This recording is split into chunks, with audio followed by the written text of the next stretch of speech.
So here we have the Mini Countryman on a 63 plate. I'm going to start off by showing you around the outside of the car, and then we'll hop in and run through some controls on the inside of it. From the outside though, you can see it's a 5-door car with alloy wheels and tinted windows. We're going to start off inside the boot area first of all. As we approach the back of the car, you can see we have reversing sensors, plenty of boot space as well, along with the 3 individually folding rear seats should you wish to increase this space even further. You can also lift and remove this tray section with even more space underneath there as well. Okay, so we're just going to work our way back around to the front of the car, and then we'll hop in and run through some controls on the inside of it. But now that we've done a full circle, you can see it's in fantastic condition the whole way round. Just briefly before we climb in, I think it's well worth seeing the interior from this exterior point of view. There's plenty to run through on the dashboard, so let's hop in and we'll do that now. Okay, now that we're inside the car, we're going to start with the dials. We have the rev counter, as you can see, a digital readout for the speedometer, and the total miles for the car, which are 41,683.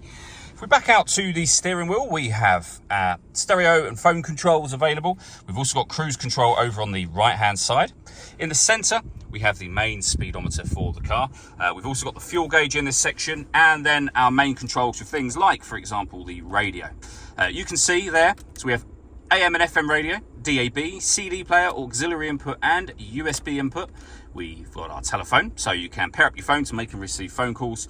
We can also access our onboard computer. We can configure things. For example, you could change Celsius to Fahrenheit if you wanted to. You can also change the time when the clocks change. And we have phone numbers for Mini customer services in that section as well. Below that, the CD player. We've got our climate control, so you can adjust the temperature, the fan speed, the direction you'd like the air to be distributed in. When you're happy with those settings, your air conditioning is on at the minute. That's off. Back on again. Or you can hit auto. When I do that, the car will take control of the fan speed and direction of the air to maintain this temperature. Press auto again and you go back to whatever setting you had that on previously. Below that, we have our front and rear fog lights. We can put the car into sport mode. We can deadlock it, which means we're locking it from the outside. We can turn off the stop and start. This car is designed to cut out when it's stationary in traffic to save you fuel.